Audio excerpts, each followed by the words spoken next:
Commentaire ou dissertation? Dissertation ou commentaire? Le grand match, le versus. Laquelle des deux épreuves choisir le jour de l'examen du bac de français ou de philosophie? Français en première et philosophie en terminale, puisque dans les deux cas, il y a commentaire et dissertation. Ce qui est intéressant là-dedans, c'est que c'est comme au temps des duels, on vous laisse le choix des armes. C'est quand même intéressant. On vous laisse en gros choisir avec quoi vous allez vous faire trouer ou buter, ou alors avec quoi vous allez au contraire terrasser l'ennemi. Voilà, donc avec quoi vous allez triompher.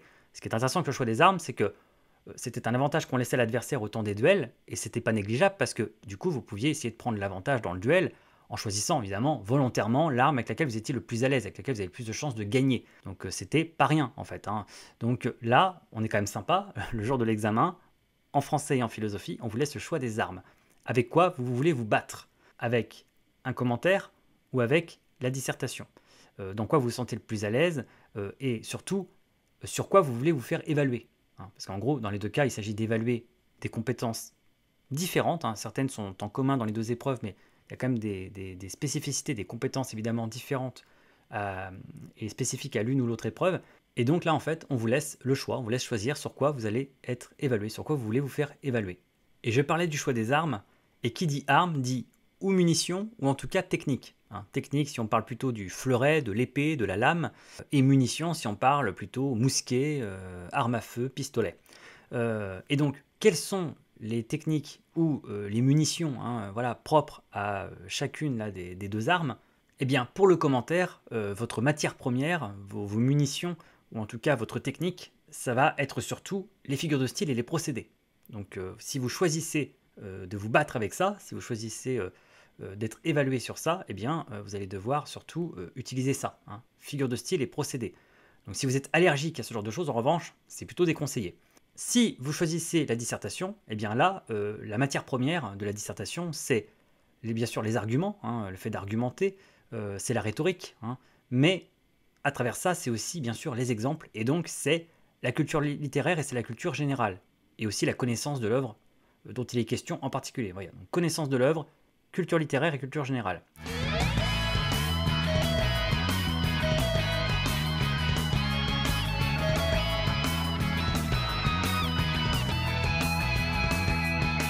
Alors, si on devait trouver une métaphore pour qualifier en quoi consiste le commentaire de texte, moi celle qui me vient, il y en a peut-être d'autres et des meilleures, mais moi celle qui me vient là, elle est un petit peu morbide, désolé, mais ce serait en ce qu'on appelle en médecine légale, une autopsie, autopsier, ou une dissection, ce qu'on appelait aussi une dissection à l'époque en médecine.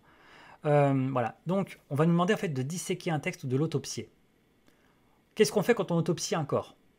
Là, imaginez que vous êtes un inspecteur, vous êtes en médecine légale, vous êtes flic, vous enquêtez, vous menez une enquête, vous avez retrouvé un corps, vous ne connaissez pas la personne dont il s'agit, vous savez juste que c'est un homme ou une femme, en gros, par le corps, mais vous ne savez rien de la personne, et justement, vous devez, par l'enquête, découvrir de qui il s'agit. Alors, ce qui est bien, c'est que généralement, on vous donne un indice, parce que vous voyez, là, vous, dans votre texte, on vous donne la date de naissance du texte, vous voyez, sa date de naissance, c'est bien, vous avez retrouvé ses papiers, donc on vous donne un peu ses papiers, l'essentiel de son identité, donc comment il s'appelle, nom du texte, par qui il a été écrit, son père ou sa mère en quelque sorte, et donc sa date de naissance, la date de publication du texte. Et généralement quelques éléments de contexte sur sa vie, donc sur en quoi consiste le texte.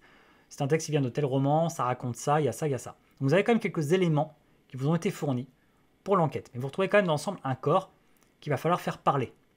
Donc le texte, c'est le corps, et donc vous allez devoir le disséquer, l'autopsier, pour mettre en évidence les causes du décès, entre guillemets, là en l'occurrence plutôt ce dont ça parle, comment ça en parle, pourquoi ça en parle, qu'est-ce que ça cherche à dire, etc.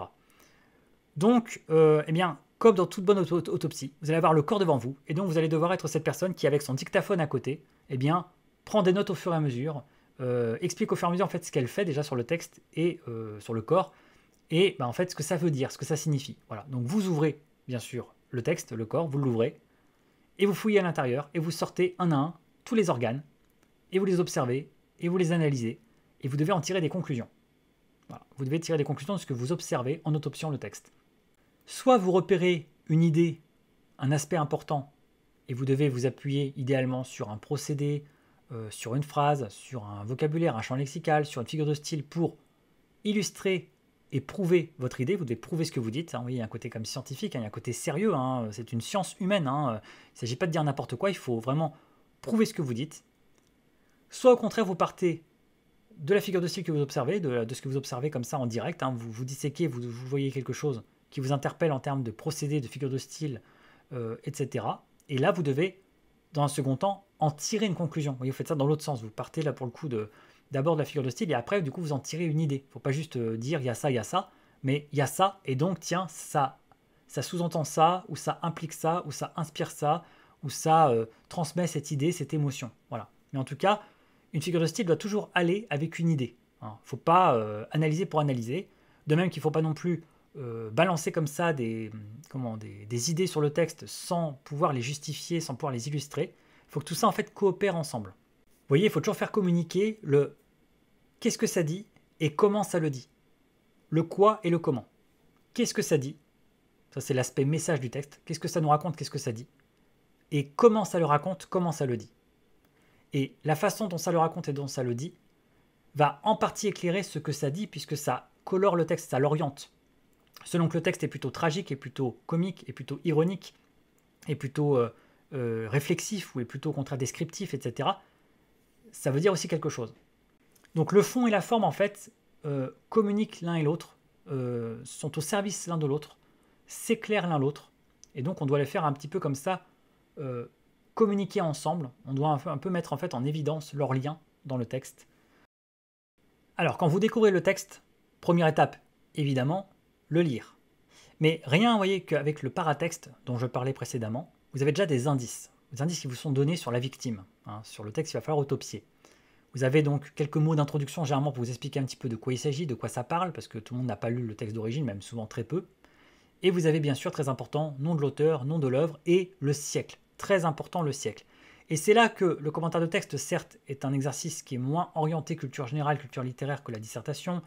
Il est souvent préféré par des personnes qui ne se sentent pas assez à l'aise avec un texte en particulier, avec un livre qu'ils n'ont peut-être pas lu, ou qu'ils ne connaissent pas assez bien, ou alors simplement en général en fait la littérature qu'ils ne connaissent pas assez bien, donc ils se tournent vers le commentaire de texte où voilà, on a un champ très délimité à étudier.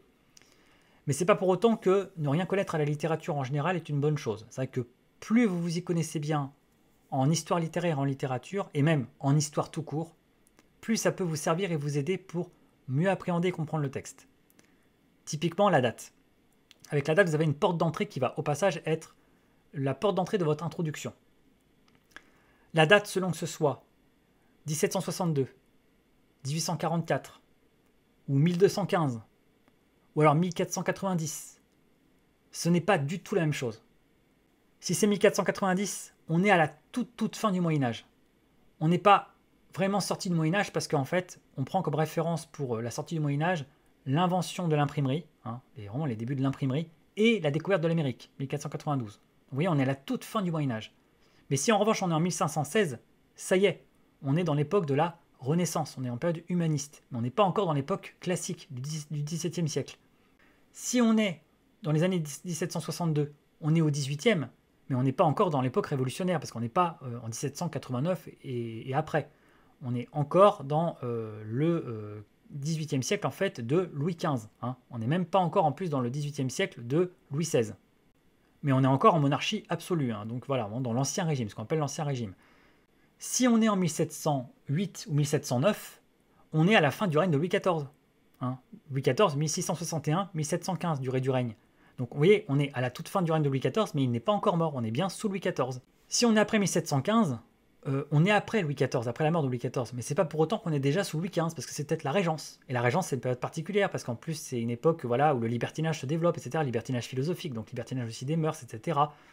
Je ne parle même pas du XIXe siècle, qui est un siècle, effectivement, très dense, très vaste politiquement, parce que ça a été une succession de révolutions, d'un régime qui chasse l'autre, etc. On a eu plusieurs types de monarchies, puis on a eu plusieurs républiques, enfin voilà.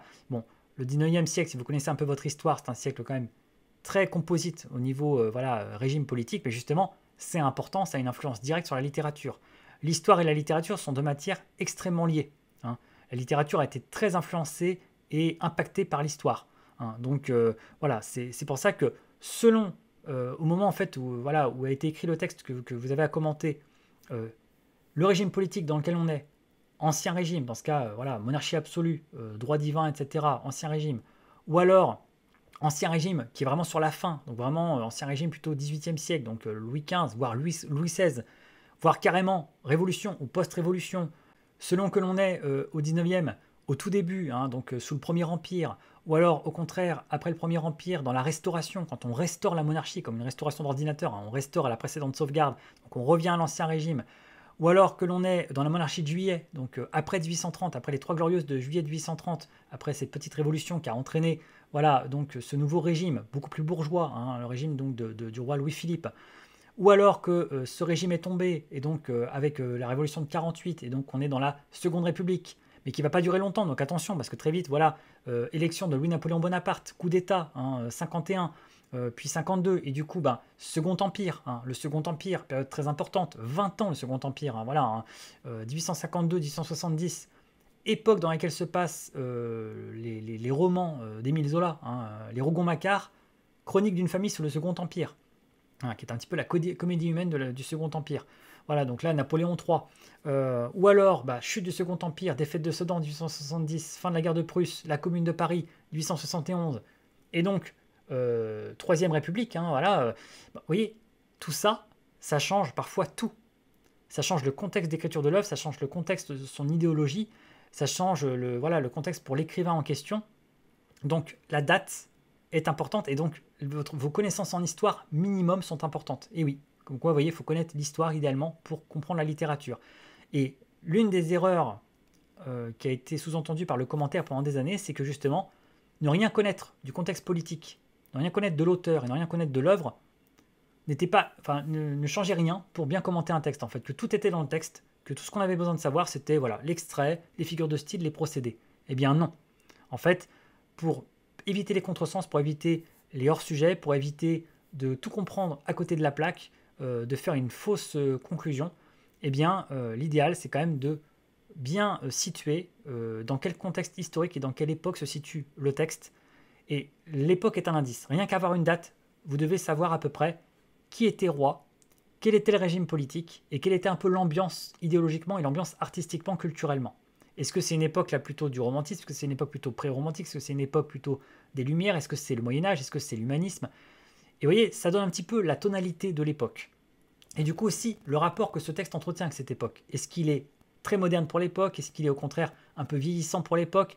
Est-ce qu'il est révolutionnaire pour l'époque? Est-ce qu'il est un peu presque provocateur ou insolite pour l'époque, etc. Vous voyez, tout ça c'est une question de contexte en fait, de mise en contexte.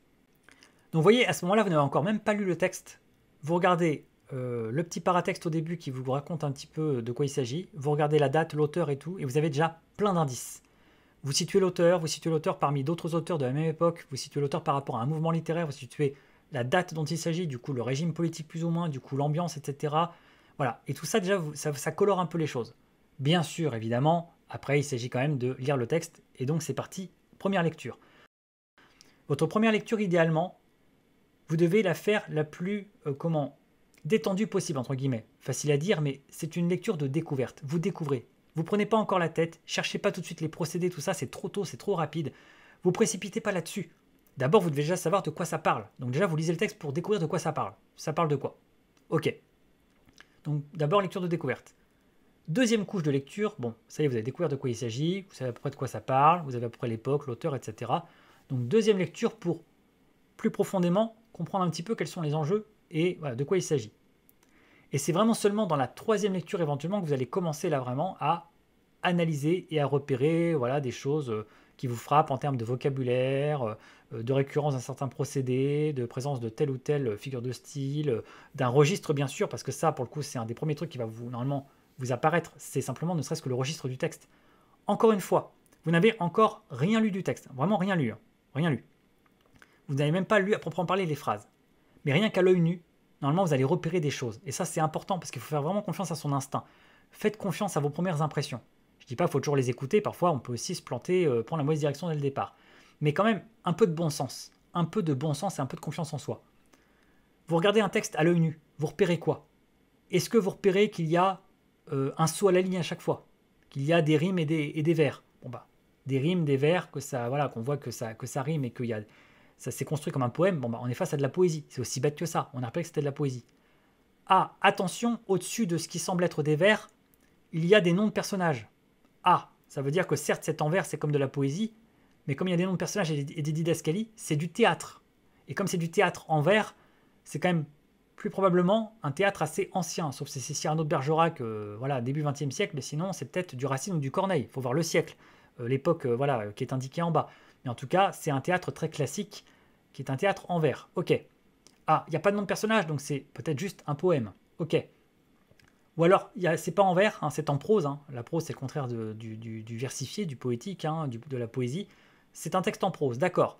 Mais c'est un texte en prose avec des noms de personnages, avec une narration, avec voilà, une histoire. Ok, donc c'est du roman, hein, c'est du récit.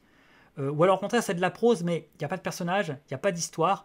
C'est vraiment juste une prise de parole, c'est des idées. Ah, donc c'est de la littérature d'idées. Vous voyez, là, on n'a même pas lu en détail le texte, mais directement, en fait, on est orienté, on a des indices. On peut même encore aller plus loin. Imaginons que c'est du théâtre. Ok, on voit des noms de personnages, on voit des didascalies. Mais du coup, on remarque que par exemple, ça va très vite, que les répliques sont très très courtes et que ça s'enchaîne vraiment à toute vitesse.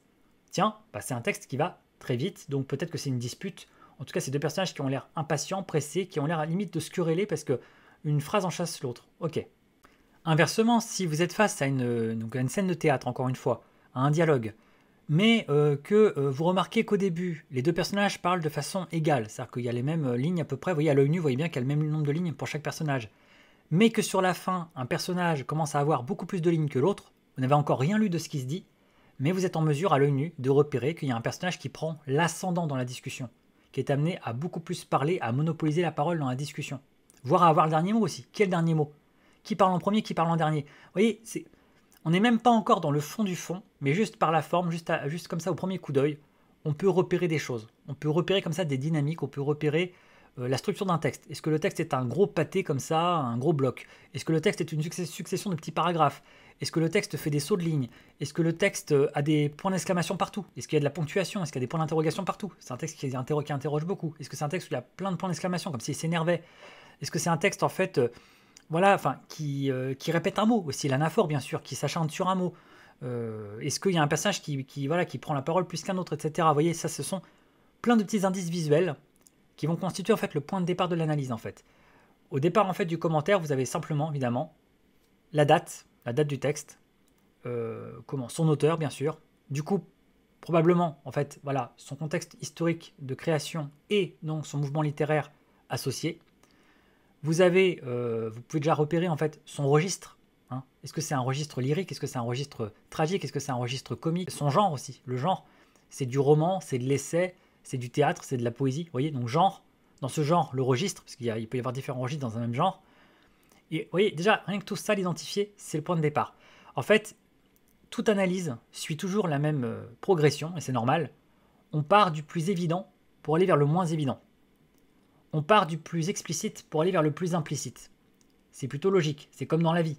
Dans la vie, on ne commence pas directement par ce qui est le plus dissimulé, sous-entendu, caché. On commence d'abord par tout ce qui met tout le monde d'accord, par les évidences. Une fois qu'on a mis à plat les évidences, que tout le monde est d'accord sur les évidences, on peut aller au-delà et approfondir. Donc vous devez suivre en fait la même logique. On commence d'abord par tout ce qui saute aux yeux, par tout ce qui est le plus évident, même ce qui paraît pas utile à dire. Ça pareil, il faut faire très attention. Il ne faut jamais hésiter à dire un truc même qui a l'air banal, évident ou logique.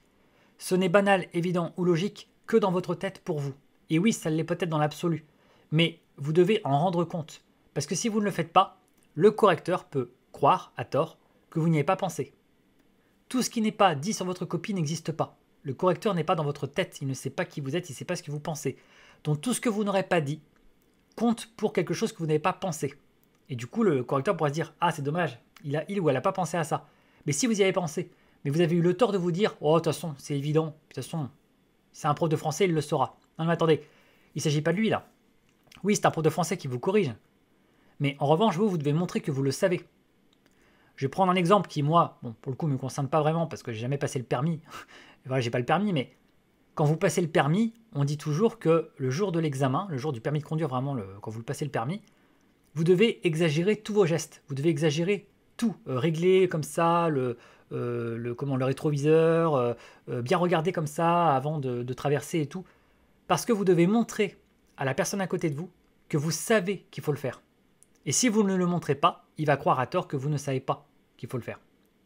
Donc c'est pareil en fait pour un commentaire, vous devez presque exagérer vos connaissances, vous devez exagérer les choses pour montrer que vous savez. Parce que si vous jouez trop sur le côté, oh de toute façon, il saura ce que je veux dire, oh de toute façon, il saura que je le sais. Bah non, parce qu'il n'est pas dans votre tête et il ne saura pas que vous le savez.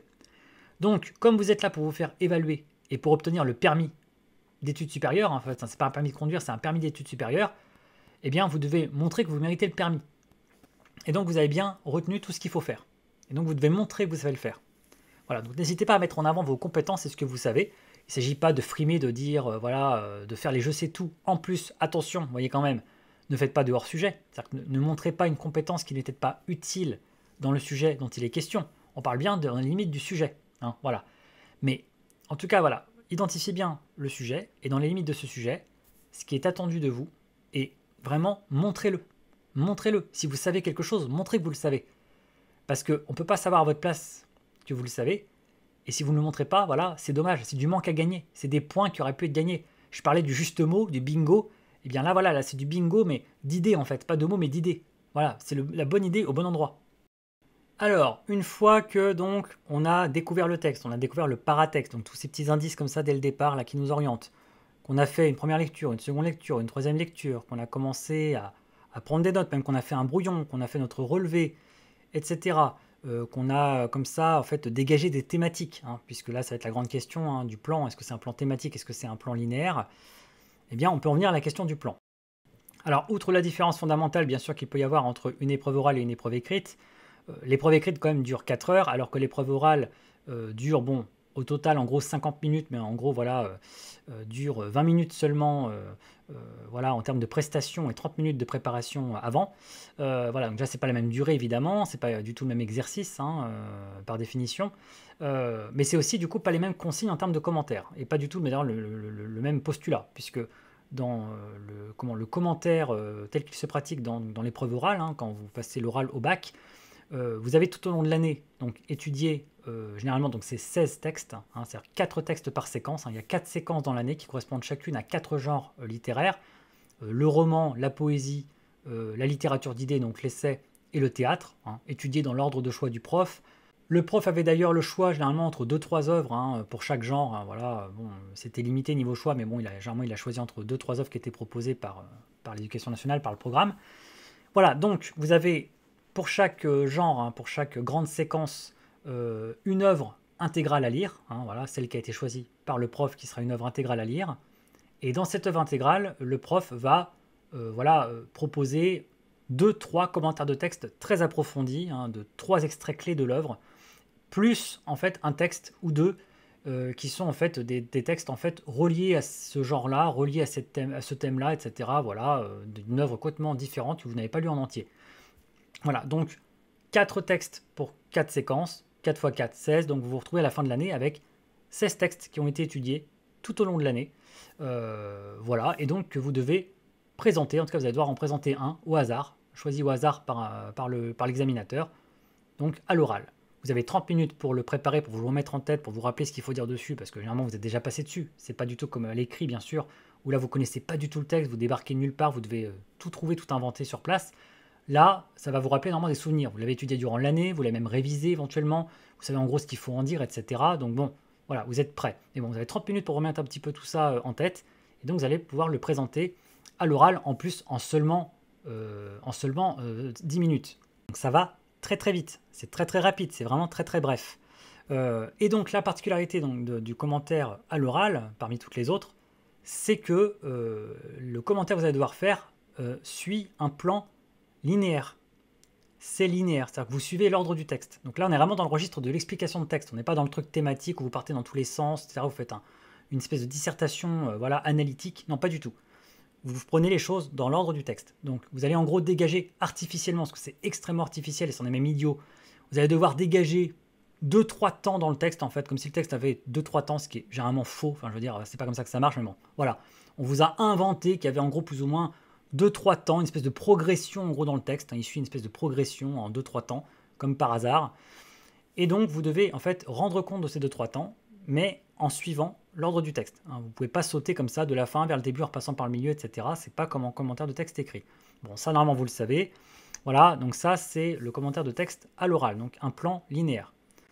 À l'écrit, puisque c'est essentiellement ce qui nous intéresse ici, là on est sur un plan qu'on appelle thématique.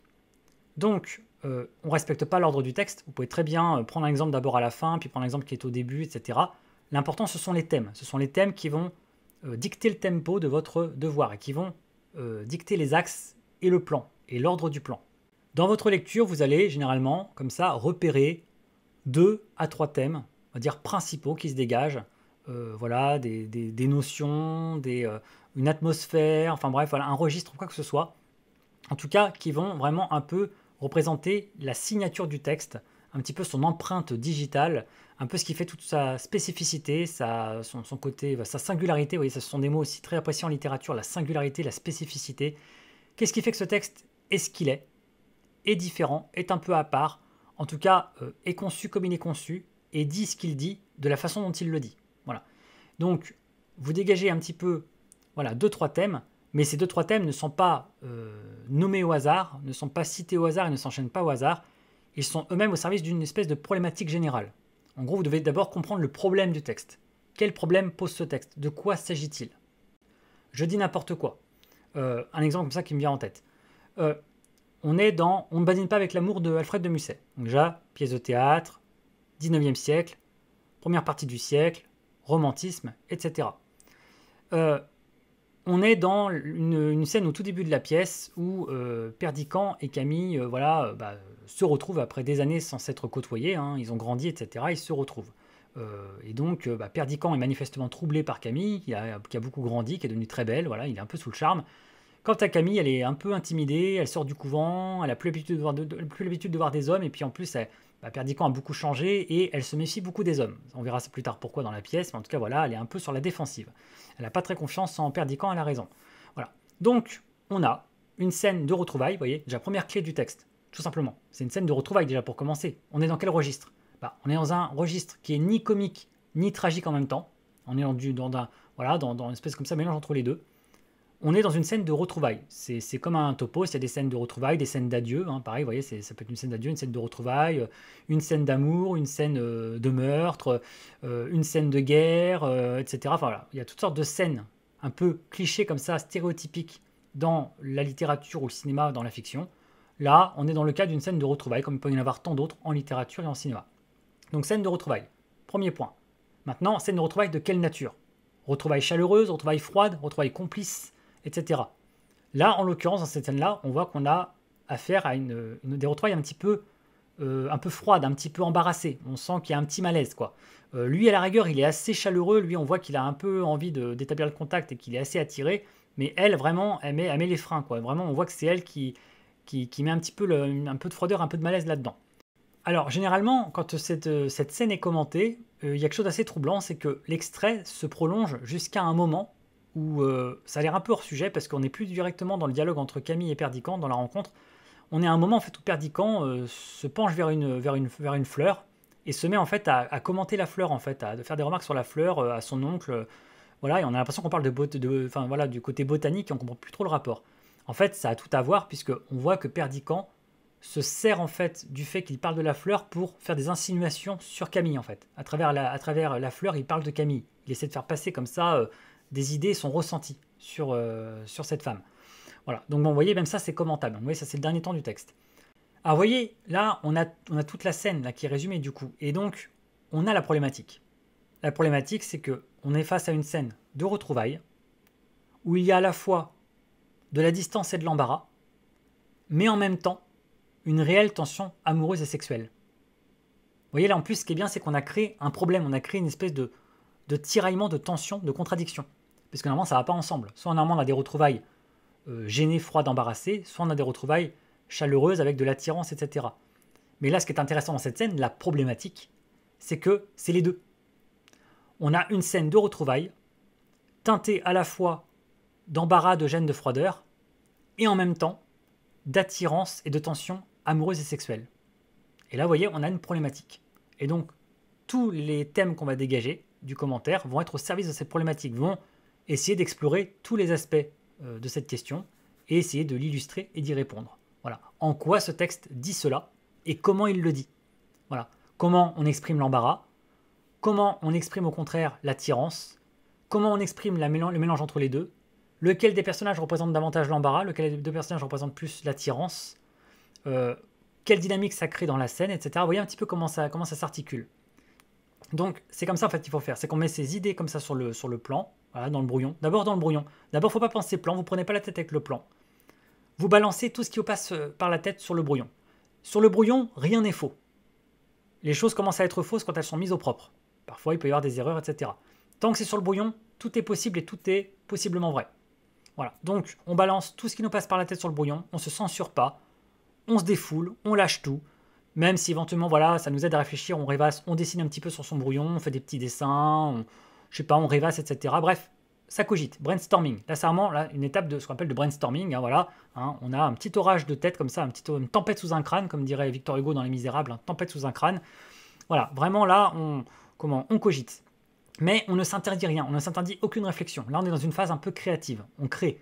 Donc, c'est-à-dire qu'il ne faut pas se limiter, il ne faut pas se prendre la tête encore avec la rhétorique, ça viendra après. Mais effectivement, quand on a relevé un maximum de choses, tout ce qui nous passait par la tête, tout ce qui nous a sauté aux yeux, tout ce qui nous a frappé, tout ce qui nous a semblé intéressant, qu'on a mis des idées comme ça dans tous les sens partout, et éventuellement qu'on a dégagé une problématique, la problématique soit va vous apparaître au début assez rapidement, soit vous allez la dégager de tout ça, c'est-à-dire que c'est tout ça qui va vous souffler la problématique, mais en tout cas, quand on a les idées qui ont été jetées comme ça en l'air partout dans tous les sens, et qu'on aboutit à une problématique, c'est là effectivement qu'intervient la phase du plan. Et donc, le plan, c'est vrai que en commentaire, c'est un peu différent par rapport à la dissertation. C'est qu'en dissertation, le plan a sans doute beaucoup plus d'importance, parce que comme on est dans un exercice argumentatif, le plan est fondamental en dissertation. Là, vraiment, il y a un impact rhétorique au plan. Là, on est dans un exercice vraiment de plaidoirie, quasiment d'argumentation. Et évidemment, l'ordre dans lequel on va mettre ces idées, dans lequel elles vont s'enchaîner, va vraiment peser dans la pertinence de la réflexion et dans l'impact que ça va avoir. Mais c'est pas pour autant qu'en commentaire, c'est pas important non plus. Se rappeler encore une fois qu'en commentaire, il faut partir du plus évident au moins évident, du plus explicite au plus implicite. Voilà. Donc d'abord, bien penser que toutes les remarques les plus banales et évidentes qu'on a en tête, il faudra les mettre au début. Comme ça, on s'en débarrasse et on commence par tout ce qui nous met d'accord. C'est seulement quand on avancera en profondeur dans le commentaire qu'on pourra mettre les choses les plus implicites, les plus subtiles, etc., les moins évidentes. Un plan, ça renvoie aussi beaucoup à la notion d'équilibre. Donc il faut bien penser à l'équilibre, c'est-à-dire qu'il faut que les choses en fait soient équitablement réparties dans le plan. Il ne faut pas qu'il y ait une partie qui soit trop forte par rapport à l'autre. Normalement, c'est pour ça qu'il vaut mieux faire 2 bonnes parties qu'une troisième partie qui est faible. Voilà. Si on n'a pas d'idée pour une troisième partie, on ne se force pas, hein, c'est pas grave, on fait 2 bonnes parties. Vous voyez, c'est un peu comme en architecture, il faut 2 colonnes à peu près de même taille et qui ont à peu près la même force et la même masse, parce que autrement c'est un peu numéro bis. Hein. Si vous faites un peu l'architecte numéro bis, hein, vous avez une colonne qui est toute petite à côté, l'autre qui est trop grande, et tout ça c'est bancal et ça ne marche pas. Voilà, donc il y a un côté très architectural dans la notion de plan. Voilà, sans en faire des caisses non plus là-dessus, mais en tout cas, voilà, il faut quand même que ça suit une espèce de progression. Il y a aussi une notion de progression qui est importante, une sorte de progression logique, et où vraiment les choses apparaissent dans le bon ordre. Plus c'est profond, plus c'est subtil, plus vaut mieux le garder pour la fin, ne serait-ce que pour l'effet que vous allez créer, parce que du coup, vous allez d'autant plus surprendre votre lecteur, voilà, aller vers quelque chose de logique. Si vous balancez toutes vos idées les plus puissantes, profondes et subtiles au début, c'est presque du gâchis, et surtout, c'est même pas logique. Si on voulait caricaturer un peu la progression, ce serait par exemple de commencer par dire déjà ce que dit le texte de façon explicite, a priori, vous voyez, c'est comme en dissertation, a priori, au prime abord, hein, à première vue, voilà ce que dit le texte de façon évidente et un peu superficielle. Et au fur et à mesure, en fait, et en passant bien sûr par les procédés qu'on aura relevés, etc., sur la façon en fait, dont l'écrivain fait passer comme ça ses idées, ses émotions, comment on en vient en fait à se rendre compte que le texte ne dit peut-être pas finalement exactement ce qu'il avait l'air de dire au départ, qu'en fait il en dit bien plus qu'il n'avait l'air, et que finalement, derrière le sens explicite et évident affiché du texte, il y avait quelque chose de beaucoup plus profond et beaucoup plus intéressant, et qui en partie était transmis et véhiculé par les figures de style de façon presque inconsciente au lecteur en fait. Ça nous était transmis par les émotions, parce que finalement, l'écrivain jouait sur les figures de style et sur les procédés pour jouer avec nos attentes, nos émotions et nos sentiments. Tout cela nous mènera tout droit vers la conclusion, mais justement, en parlant de conclusion, il est temps pour celle de cette vidéo et aussi de vous donner rendez-vous pour la vidéo qui sera consacrée à la conclusion, vous arrivez à suivre. Mais avant cela, on fera bien sûr un arrêt par une vidéo spécialement consacrée à la dissertation pas de jaloux, les 2 épreuves seront toutes les 2 traitées. Méthode complète, détaillée, mes conseils, mes astuces, mes recommandations. Sur ce, je vous laisse pour cette fois-ci en vous souhaitant de bonnes révisions ou alors une bonne continuation dans vos cours ou vos études ou votre travail ou alors quoi que ce soit d'autre. Et je vous dis à la prochaine. Salut les Happy Few!